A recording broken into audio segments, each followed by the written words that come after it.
Jeder die de politie een oproep via de social media, Joet en Mon komen agenten persoonlijk del om informatie los te krijgen. Wijkagent Luwe van Heijem docht dat met 15 collega's. Nee, maar moet mensen niet meer weten, die informatie in het dat maakt haast. Ja. Zo zie je dat, maar is dat? Dat is exact. Dat is goed.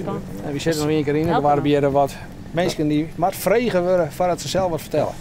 Ze weten het wel, maar... Ja. Dat mensen dingen achterhouden, daar is de politie van uitzoeken. Tegelijk weten ze ook dat mensen in de Westereen en dwarpen eromheen net samen naar de politie stappen. Mijn oorhiet en bestuur had men net zo'n soort.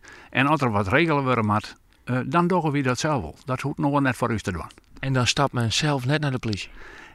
Dat is zeker net in vaste plek het geval. In uiterste noodzaak, maar dan gaat het al heel vier. Dan zei van nou ja, dit kan net meer oorzaken, wie moet nog maar naar de politie gaan. Wagenaar wen het al jaren in de Westereen, is al het politieman en kent de volksaard van de inwoners goed.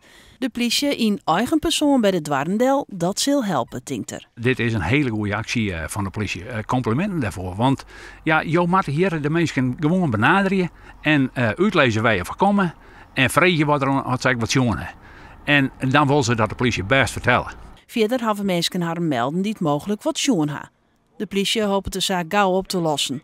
Ook de familie van Tjeerd van Zeggeren, die hier op 9 juli voenwaard, roept elke keer op te helpen als ze wat weten. Bedankt in ieder geval. Ja, natuurlijk. Veel succes. Zo moet het dan. Ik hoop het oplost worden. Daar gaan we voor. Dat moet zeker. Nog een kadij verder. Ja, heel erg. Doeg.